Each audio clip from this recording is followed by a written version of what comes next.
What's up, everybody? I just got done installing some lights in my truck. Well, kind of, temporarily anyway. I wanted to show everybody about the controller that I'm using instead of switch panels and everything. I was looking around a while ago and I found this controller right here, a Feniex 4200 Mini. These are used by law enforcement, basically emergency services. Anybody can get them, obviously. I have one. But they also make a bigger version too, but they're used to control sirens, lights, things like that. So that's what this is. And I thought I'd just show everybody how I had it wired up, because this thing's really cool. I like having this instead of switches, just random switches everywhere. And it comes with these little inserts that you can put in. So what I've done here with this is I put this connector on here. This just came with wires coming out the back. I put the loom, the connectors on it to hook it up, and I even color coded the wiring with it to make it easier. So what I've done with this, got these connectors, and these are great because they're flat, they fit in here, they don't interfere, because this is about all the room you have there. So what I've done, I've mounted it here. Just run some screws through there. Did require a little modification up in the corner there, where it's rounded off, just so it would kind of fit the contour. And then just run that through there with some wire loom.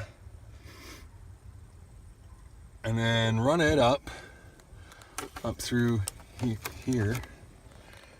So it goes, and it kind of, there's some excess here. And then run it down there, run it across here with my trailer brake controller. And then I've split the loom off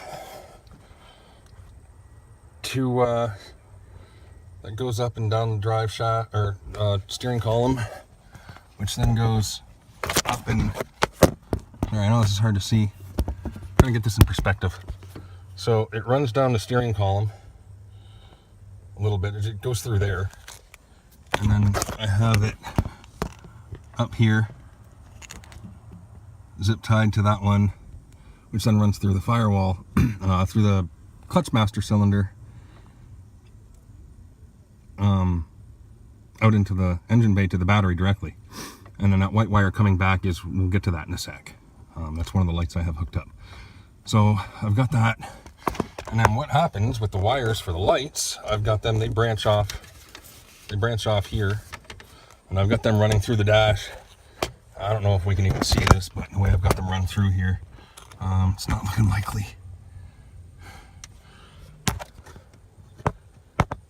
Can't, yeah. There it is. But I've got it run. Let's see if I can get it here upside down, maybe? No.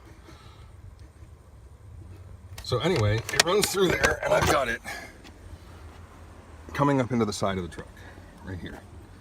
Sorry you can't see, the sun's all fucking in my face today. So that's on the side of the truck there, and what I've done with the wires, so you pull that off, and so I run it up here and up into there, and there's the color-coded wires. So I've got button 1, 2, 3, 4, 5, 6 for controlling all the lights, and that's that white wire that was going back through the firewall. So let me just cover this back up here and I'll get into the engine bay. Okay, so into the engine bay, and I apologize, it's hard to see because of the sun, but here I've come through there with the wires. That one in the loom is the power directly for the Feniex. So power goes from the battery directly into the Feniex, and then it comes out through its 6 channels. So you got 3.5 amps per channel. In this case, the previous owner of this truck poorly installed some lights, and I've just spent the last couple of days rewiring everything, getting it to this point, and this is still just temporary. So the white wire comes through and goes into the relay as the control. And again, like I said, this is just temporary because I'm going to get a fuse box. You can actually buy a little fuse and relay box. That's what I'm going to use for controlling the lights. And then it just runs down inside. I don't know if you can see it or not, because I can't. Runs down inside in there. That should be in loom, but this is going to be replaced eventually, soon enough. And then the lights. So it's controlled by a relay, even though the Feniex can handle 3.5 amps per channel. And because it's directly on the battery, you can just turn it on and pick your light. These buttons can be set to momentary, so you can have like a horn or something, or a siren of some kind. These two top ones can also be set to wigwag, if that's the sort of thing you're into. For me, I'm just using it for controlling the lights, eventually an air horn, and probably a few other lights. So I just wanted to show the wiring and how to do a proper job with stuff. Everything from the firewall into the cab is proper anyway. The stuff in the engine bay is going to be cleaned up, and that's going to all be fixed because it's terrible, and it's just what I had on hand right now to get everything cleaned up from the mess that it was. So I just wanted to talk about that a little bit, show you guys what's going on. So yeah, this has got to be cleaned up for sure. It's just temporary for now. I'm in the process of doing quite a number of things to this truck right now, so everything's kind of getting done as best I can when I can. So, but yeah, that's how I installed those lights, how I got my Feniex mini controller hooked up. If you guys are looking for a controller instead of switches, I recommend this because I think this thing is awesome. It also comes with a little mounting bracket so you can mount it flush on a surface.